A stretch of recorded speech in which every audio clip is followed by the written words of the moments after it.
Hello, and today we will be talking about adaptive teaching. This is probably a term you've heard quite regularly recently, certainly in relation to differentiation. And today we're going to be thinking about what is adaptive teaching, how does it differ from the traditional differentiation, and how can we make sure that we are doing it and delivering it effectively in our classrooms. So, just thinking about historically how we have approached catering for all pupils in our classrooms. Certainly, when I was training to be a teacher, we talked a lot about differentiation, and differentiation very much looked like three different worksheets for different abilities or differentiated learning outcomes that would then potentially cap the capabilities and achievements of those pupils in our classrooms.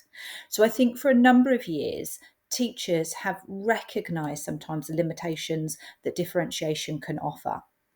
It's worth highlighting at this point, we still very much need to cater for individual needs, such as those with EHCPs, and make sure that we're following the SEND code of practice. However, as the NASM report Differentiation Why and How highlighted that high quality teaching for everyone reduces the need for further differentiation.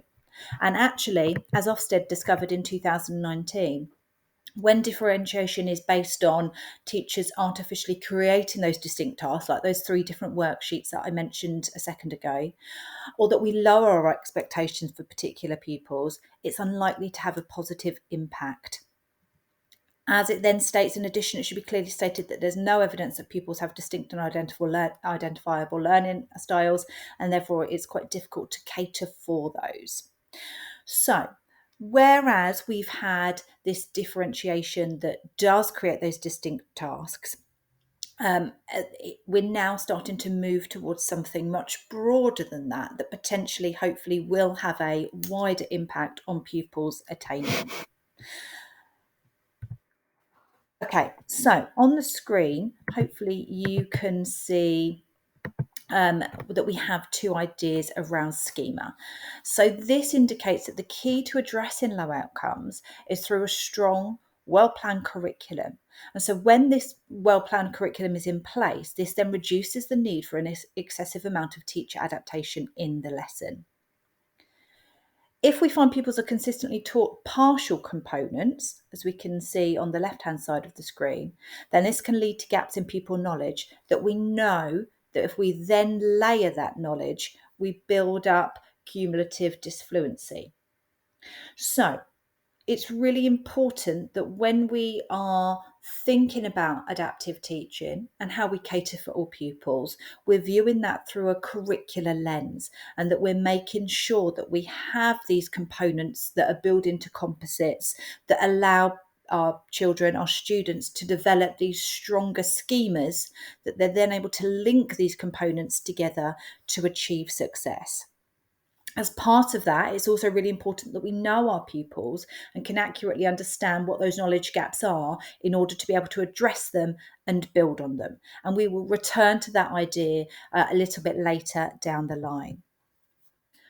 Okay, so we've talked about what differentiation looked like or looks like, and now it's really important for us to think about, well, how does adaptive teaching differ from that? And a really important point with adaptive teaching, I think, having taught for a number of years, is that it's nothing that we're not potentially already doing or moving towards doing. It's not revolutionary. It's framed around this high quality teaching for all students in our classes. So when we're thinking about adaptive teaching, a really good place to start is the ECF. And it really talks about what adaptive teaching is if you focus on standard 5 and what it will look like in practice. As I've said, adaptive teaching isn't revolutionary. It's very much something that happens before the lesson, during the lesson. As the EEF describes it, it is adapting planning prior to the lesson and adjusting practice during the lesson. So about us as practitioners being responsive. It's about planning for and teaching the learners in front of us in the classroom at that time. It's about offering our pupils the same diet, but when we're thinking about that, potentially at a different pace. So it's all around being responsive to the pupils in front of us, their needs, identifying those opportunities where we do need that targeted support, that will then hopefully lead to student success. It's about making sure that we understand our pupils and the differences that they face, and that includes what prior knowledge should they have, what potential barriers are they going to face, and how can we overcome them. So rather than when we focus traditional differentiation on those individual students or those groups of students, adaptive teaching is through the lens that we develop to focus on the whole class.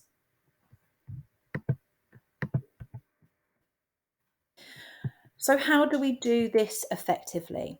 The EEF has done a bit of work around adaptive teaching, and they've in the bibliography at the end, you will see that they've got some really useful articles that I've drawn on in terms of building this session up today.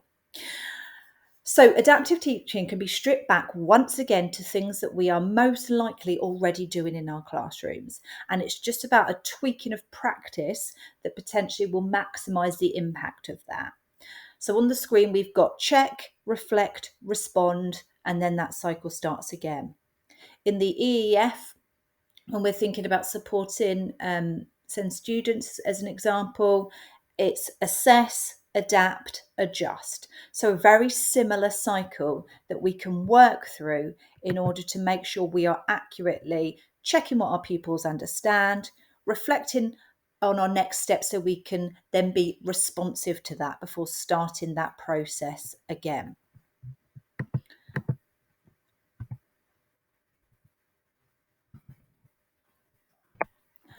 So within that, in order to be able to check, diagnostic feedback assessment, is going to be key to that. So as it says, to know how best to teach pupils, we need some understanding of what they are bringing to the classroom, of how their prior knowledge might lead to pre and misconceptions, to what extent they're ready to encounter new information, and whether they are motivated to learn and succeed. With this information, teachers can adapt their practice, altering the level of challenge and support with which tasks are set, ensuring all pupils can acquire new knowledge and skills without being overwhelmed. So for adaptive teaching to truly do what we want it to do, we must be continuously assessing through our monitoring of the students in front of us what they know and understand. Now, when I'm talking about assessment, which we'll draw on moving forward a little bit, I don't mean summative assessment at this point. This is all around formative assessment and what our pupils know and understand. So our role is very much to monitor each student's learning and then adjust our instruction as necessary, or adjust the task or the intervention potentially that we might want to put into place. So in essence, thinking back to that model on the last slide, we're check, reflect, respond.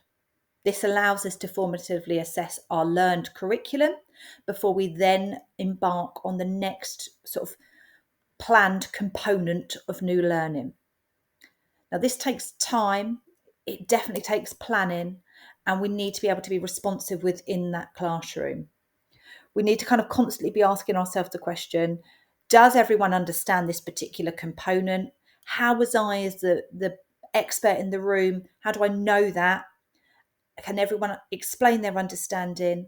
And what have I put into place to check that student understanding? So the first point we're at is that real assessment. And sometimes that's where things can go wrong, because we're very good in education at thinking about formative assessment and going through the motions of formative assessment. But is that truly picking up on and informing us of what our pupils know, what they don't know? And are we doing anything with that information, which we'll come on to in a minute? So there's lots of different ways to check what pupils know, what they understand. And it goes without saying, an important component within that is the use of whiteboards, which is something that we could probably spend a whole session looking at and thinking about. But this gives us a very quick visual idea about what the whole class know, rather than what one or two individuals know that we might pick up from hands up responses. And so there's a lot of work that could be done around using whiteboards to build a culture in the classroom for students to share what they know and what they understand, and also for us to be able to use this to identify gaps in students' learning. So when we think about what students know, what they understand, we almost kind of need to go through a cycle within that particular cycle. So if when we're checking that understanding, we're checking that component has been successfully achieved by the pupils in our classroom. If we get to the stage where we are confident, most students are correct within that they are confident in that particular area of the curriculum, we make sure we give them plenty of opportunities to rehearse that. We move on to our next component that hopefully is built into a composite, and we keep consolidating and challenging within that. However, if we get to a point where not enough students are correct, then we need to think very carefully about our next steps and how we respond to that. And that may well mean deviating from your original plan or your initial scheme of work, which sometimes can seem quite daunting when we're pressed for time in order to achieve things. However, if we go back to that schema that we looked at, there is absolutely no benefit moving on without the pupils being secure in that knowledge. So it might be that we need to reteach that key content. It might be that we use questioning to further consolidate and embed that understanding of that particular part of the curriculum. It absolutely may well be that we spend time modelling as the expert in the room how to successfully complete that particular maths formula or how to structure that response, and we'll draw on that a little bit further.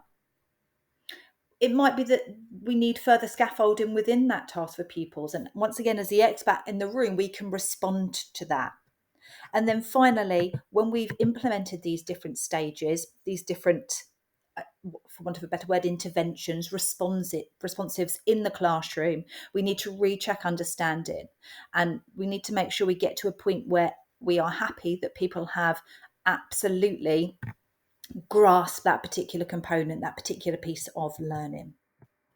So thinking about that, how we then respond and how we scaffold or how we model, this is a really useful diagram. So this comes from Efficiency in Learning by Clark et al., and is very much thinking about how we can reduce cognitive loads for pupils, give them a concrete example, which is incredibly important in the classroom, and then slowly withdraw that support. So slowly fade away the teacher direction within that.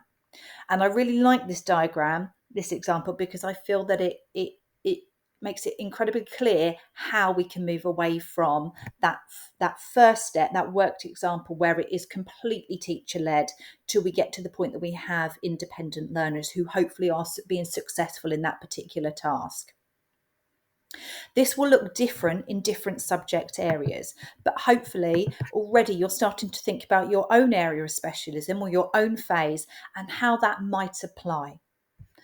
That can be taken one step further by starting to think about the I do, we do, you do model, which is something that a lot of people have blogged about. There's loads of wonderful blogs out there about it, and that you probably have seen modelled in your own practice or you're in your own school.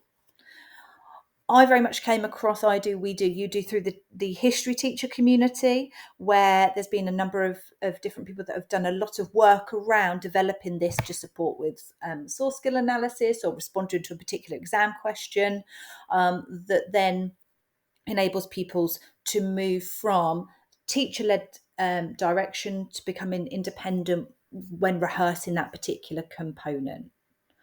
So, as I said, with adaptive teaching, with this particular idea, this is not revolutionary. This is maybe something we're already doing, something we're already drawing on, but we can start to see the rationale behind that. So the I do, which is either pre-planned or a teacher is modelling that particular skill or that particular component or that particular answer or that particular maths problem as an example. And as the expert in the room, they are being quite explicit within their instruction. This is useful because it reduces the cognitive load, it allows the building of those schemas that we referenced earlier, and it offers a concrete example. So it moves from the abstract into this concrete example that students can then use to build on as they move, as they progress forward within that particular component. So once we've had that example, we then, as a whole class, can move to that next stage where the teacher starts to withdraw their support, but is very much guided. So the teacher will then demonstrate that particular skill or component, or another maths question as an example.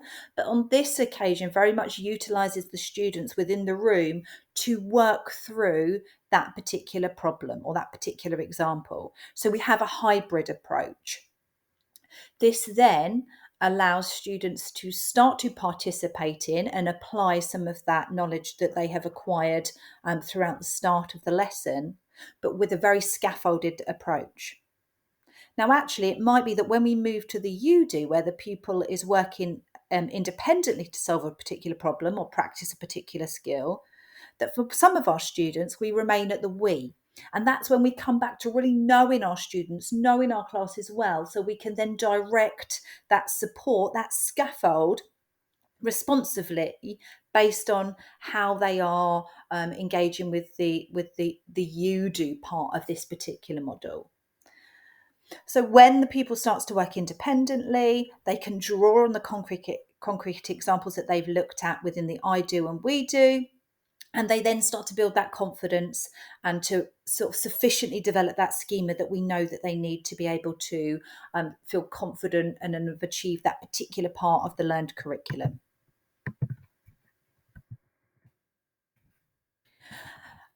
Within that as well, we've talked about live modelling, and when we were thinking about the I do as the expert in the room, potentially that's going to be delivered through live modelling.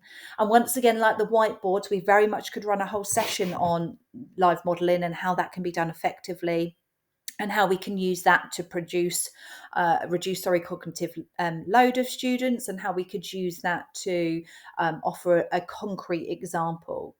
But just there's a real strength in that live modelling, and it very much gives students the opportunity to see the expert in the room, yourself as a subject specialist, as the practitioner, and the thought process that you would go through when answering that particular exam question, or practicing that particular source analysis, or solving a maths formulaic problem. So there's lots of different ways that we can use live modelling to support this adaptive teaching process. And it, once again, it could be that we're thinking about a whole class, very much at the start of that process where it's very teacher directed. That would very much be with the whole class. But as you start to remove those scaffolds for some students, it can be that that's much more directed with individual pupils to continue to build that schema with them and to give them those concrete examples as you slowly then start to withdraw your support. So some of the ideas around the slide, it might be that you, as I said, as the expert in the room, verbalise your thought process, that you plan a response to an exam question as a class, even going through a student's response and what's been successful about that, how they can develop that is a really useful process. Demonstrating a particular technique, which particularly lends itself to some of the more creative subjects, but also subjects like English, for example. Thinking about, with my history hat on, a source or image analysis, but also sharing good examples of work. So not only drawing on your concrete examples, but those from around the classroom. So a lot of this discussion so far has been around how we can respond in the moment in the classroom. And absolutely, that is key to adaptive teaching. We need to be assessing where our pupils are at, identifying those gaps in their knowledge, and then addressing that in a responsive way. However, there are also lots of things that we can do as subject experts to preempt those barriers and think about, well, where might my students get stuck on this? So it can be useful as a department to identify and spend some time identifying those sticky points that you can anticipate those misconceptions that might arise. So as a department, if you identify them, you can then preempt that and work to think about how you can remove that particular misconception or address that particular misconception and remove it as a barrier. On an individual teacher level, it can also be very much about knowing the class. And as you've probably picked up as we've gone through, that's very much key to adaptive teaching. We need to consider the ways that we are prepared for pupils. So we talked earlier about the EHC's plans or support plans that might be in place, and making sure that we are aware of those individual pupils, using that information that we have around our SEND pupils to really make sure that we can support them and remove barriers as much as possible in advance of the lesson. One of those things that would be is really useful and would very much inform that is around reading age. So making sure we're familiar and aware of the reading age of the pupils in our class can then lead to making sure that we pre-teach vocabulary, for example, or that we have kind of spent time identifying definitions of key words that we might want to use. It might also mean that we consider how we chunk and group material so that we think very carefully about only the relevant information is needed, with an aim to really reduce that cognitive overload. So reviewing resources and thinking about what barriers might be faced. Okay, so that is very much a whistle-stop tour through adaptive teaching and what it means and what it looks like in practice. As I said, we could spend a whole other session thinking about the use of whiteboards as an example to address some of those ways in which we might want to formatively assess our pupils. We could definitely spend a whole session looking at how we model effectively in the classroom with or without the use of visualizers to do that. However, for today, we just wanted to think really about how adaptive teaching is moving away from those traditional ideas, maybe of differentiation. However, it doesn't mean that we're not catering for our individual students. It actually means the opposite. We need to really know our pupils, know their knowledge base, and then use that to identify barriers and then build upon it moving forward. So, as the summary says, different tasks for different groups can be ineffective and can sometimes lead to us lowering expectations for pupils. It also very much contributes to teacher workload, which is something that is very much a discussion point at the moment. Adaptive teaching allows a teacher to be responsive in their approach, to identify what pupils know and then respond accordingly based on their knowledge of the students and the learned curriculum. Adaptive teaching relies on formative assessment and also anticipating those misconceptions so we can address them before they become embedded. Adaptive teaching is much more likely to succeed if you know and own your particular classes, your particular groups. Therefore, you know how to target your support. You offer lots of additional opportunities to practice and rehearse those particular components and keep coming back to that through your retrieval practice. That you model extensively in your classroom. So we just looked at one example today around I do, we do, you do. And we think very carefully as practitioners about how we break down content and how we chunk that together to try to reduce cognitive overload and allow those schemas to develop and build fluency within our students. There is very much lots out there at the moment around adaptive teaching. And so on the slide now, hopefully you can see lots of different examples that are really good starting points. And very much I've drawn heavily on to put together this particular session today. The EEF has done a lot of work on this, and there's a lot out there for you to start those conversations in your own schools around what adaptive teaching looks like in each of those different subject areas, because it will look different in different subjects, and how you can effectively embed that within your practice. Thank you.